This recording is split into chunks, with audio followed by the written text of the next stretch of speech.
Good morning, everyone. My name is Hope Song. I am an IT architect currently working for KU. I have more than 15 years of experience with database and enterprise application administration. I have worked closely with developers and sysadmins, trying to maintain dev and prod environment, juggling between priorities. I'm also AWS certified on solution architect, security specialty, database specialty, sysops associate, and developer associate.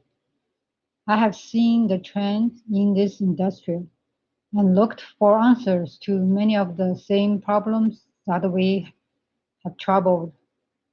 How can we do a better job of getting things from development to production in a more efficient?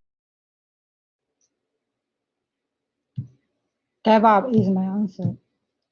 I'm going to break down my Devops principles, container Kubernetes for DevOps platform, fundamental tool sets for DevOps, and security and monitoring. At the end, I will end with a quick demo.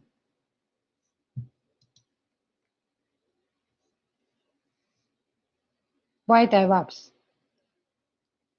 For more than 2 decades, the waterfall model has been a trusted methodology to handle deployments. This is because it was highly rigid and simple to understand and apply. The development of this method goes back a long time, and it was so widely accepted that you can IT departments have teams designed around the steps of this model. With the rapid changing of IT demands, we need to achieve the desired speed of development to production based on what this need to be done faster and simpler with automation.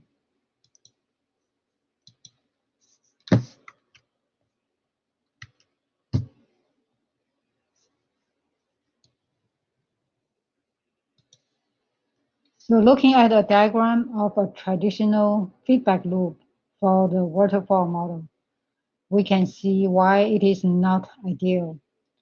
From the issues reported by end users to being assigned to an owner or developer by the product manager to the developer in dev, tested, build, and the app admin push it to operation. Teams and tests are involved in this process, which is all manual. Even a smallest change becomes a complicated process. To better achieve the ability to handle changes in a rapid fashion, the shift left model is gaining more popularity. In the corporate world, this model is being widely accepted as a necessary business strategy to be competitive. The shift left involves shifting many of the traditional testing, quality acceptance process closer to the development teams on the spectrum. This shift will allow for a much shorter feedback loop that can be largely automated, so we can get a faster deployment times and easy implementation. With shift left implementation, as you can see, the feedback cycle is now down to just 4 steps, the previous 10 steps. By automating the build and testing phases, you can now maintain both the development and QA processes with the development team. Scheduling can be much more accurate and the changes become more integrated.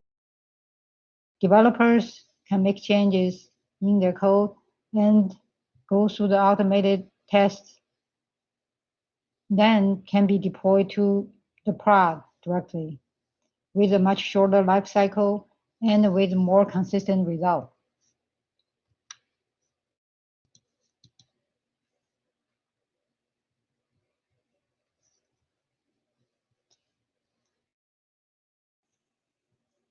The shift left model is widely integrated into modern IT departments through the adoption of DevOps.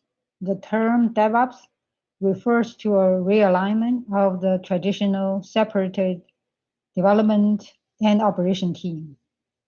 DevOps welds those two groups together so they can make a better use of their overlapping capabilities.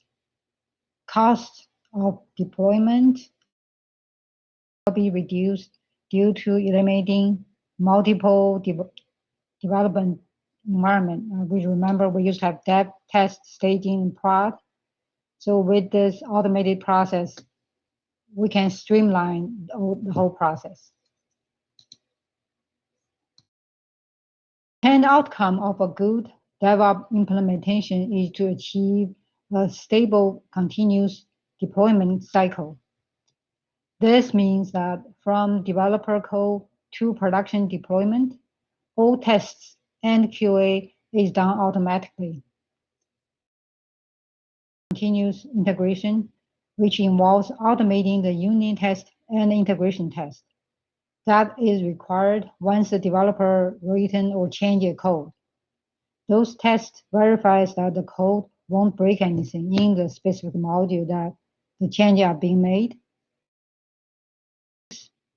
Delivery means that we also add automation for acceptance testing.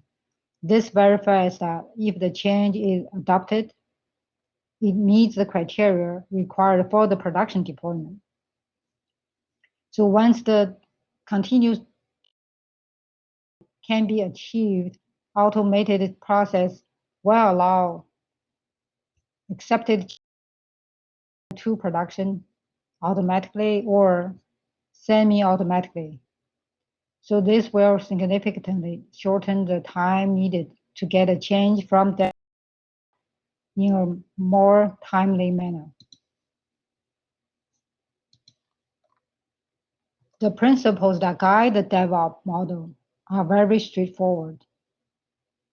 Collaboration, having a development, infrastructure, operation, and more tightly integrated in the change process allows for quicker adoption and better system management.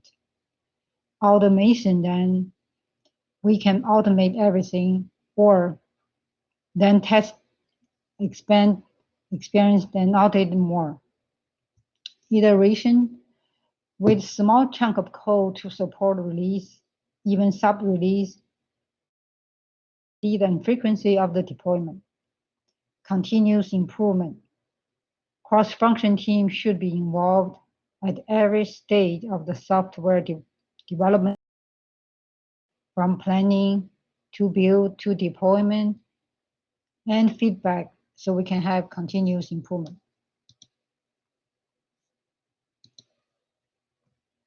Lessening the size and potential impact of each change greatly increase the speed. The most widely adopted method of this is called containerization.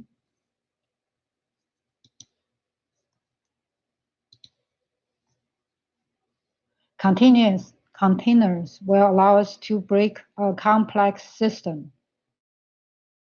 called microservices.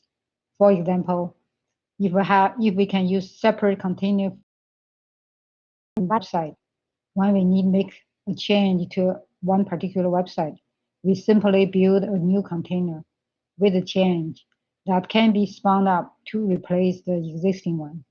If the change goes sideways, the new container can be turned off and the old one can be turned back on. If any of the web server is underpowered, additional container just can be spun up to handle the excess load. All containers are containerized and isolated from each other for security. If we have the right platform and tooling, container can reduce overall resource consumption by more than 75%.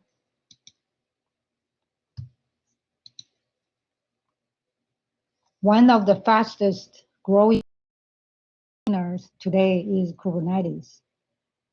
The reason for its incredible industrial adoption is that it moves a lot of the traditional management and administration out of the IT department, while also still providing easy method for running as slim as possible, ramping up only when your process need requires it. This is a very significant cost reduction over traditional hardware ownership in both time and money, while still providing the controls and security that IT needs. For example, the global load balancers, where application to be cached locally to specific regions, delivering data close to end user. The dynamic rollout can provide elasticity to cut costs. Widely spread adoption of Kubernetes platform by most business has added significant more value for IT's DevOps implementation. The benefit listed on this slide are not in no way comprehensive. The benefit to your particular organization will depend on what do you do, what do you want to do, and how you modernize your organization. You might choose infrastructure as code, or you might choose hybrid. It's your call. DevOps is as much a cultural change as it is an operational change. So in today's presentation, I'm not going to talk about the impact on the organization change. For example, you need to maybe regroup your sysadmin, app admin, or who in the DevOps group, who's going to approve the merge, who's going to approve the code deployment. Today, I'm only focusing on the basic component and tool set that I believe very important for you to get started with DevOps. The first one is code repository. Those are the global market leads. They all offer similar capabilities in different. On the whole, they all achieve the goal that make them powerful for version control. You can choose the repo depends on your needs.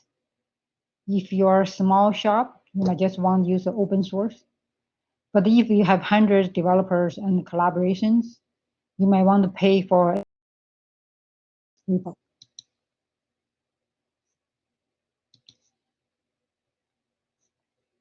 So next one is Cicd Pipeline. On this slide, I added some logos for the largest market share companies for pipeline. Just as the code repo, choosing the pipeline solution best fit your needs is very important. So if you have just get started, have very minimum pipeline task, you can use the open source freeware. But if your system gets complicated, you have hundreds pipeline, you might want to consider an enterprise pipeline too.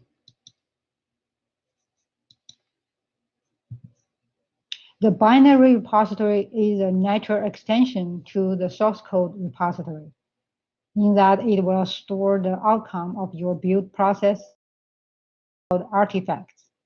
Those artifacts are largely meant to be immutable and should be kept separate from other process and repo.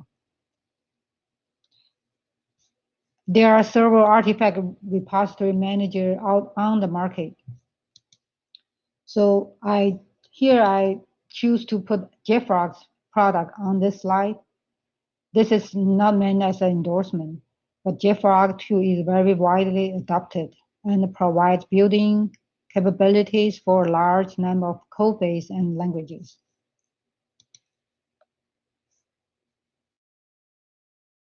We choose Kubernetes as our platform of the choice. We should also adopt some of the standard package management solution for ensuring stable deployment and maintenance of the containerization containerized workload. Human charting is a widely used solution with good industrial adoption. This is not, it is simply a decision on standardizing how your containers are defined so that you can promote your artifact into a running container. Security is very important. That goes without saying. When shifting left, we also shifting left security, which we call DevSecOps. Under DevSecOps, we need to make sure container images are up to date, it's free from security vulnerabilities, and are compliant with license policies.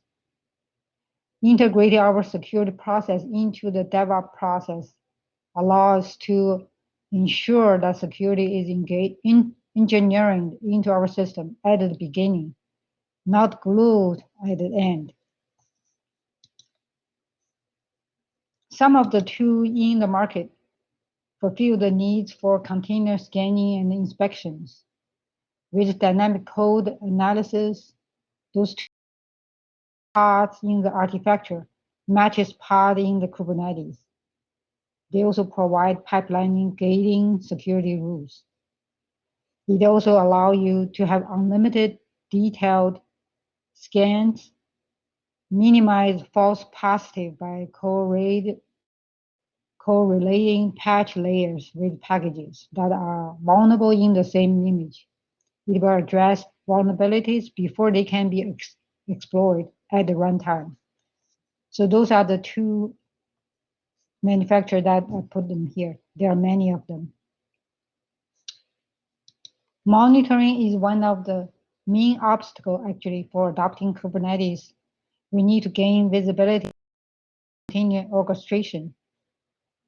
Analyze the health of all the container by pod, by namespace, by node distributed. We need to avoid resource contention and deficiency by drill into the individual containers sometimes. We can improve operational costs and reduce excessive capacity based on highly granular historic data. So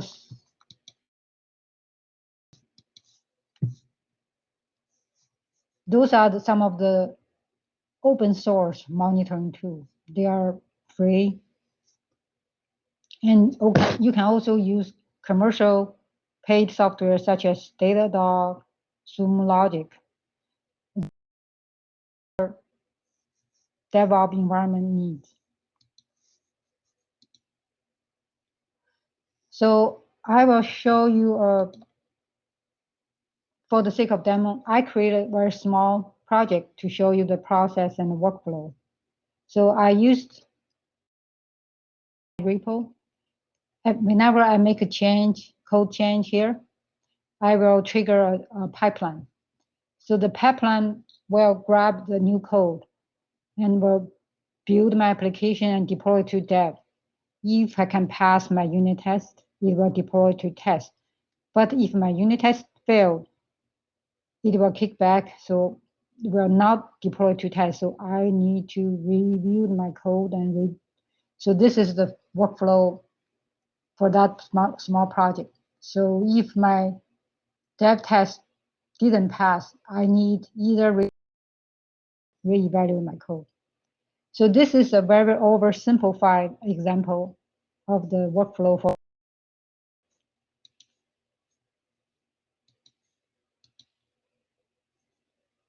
So let me summarize what I talked about today. DevOps is a cultural change. Let's start with today with the DevOps way of thinking. To believe that DevOps can work for us. So by tomorrow, we can identify some candidates for the DevOps project. It can be on-prem, it can be hybrid, or it can be on the cloud. By weeks and months, after those projects gain more success, and the visibility, the improved results, and the adoption. Build a widespread DevOps might take years in the organization, but let's get started with baby steps.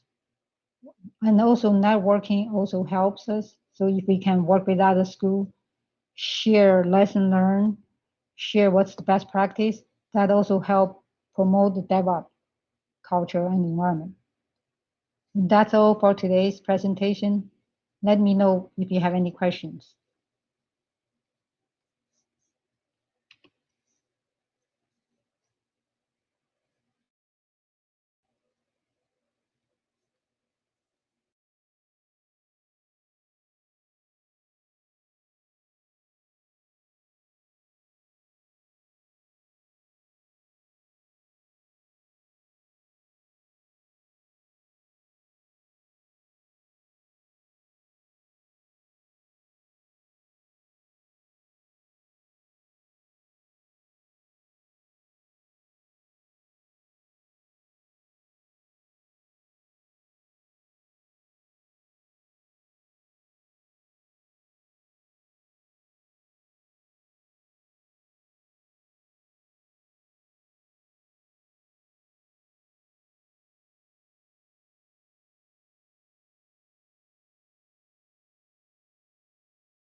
Hey, Matt, I think I finished early.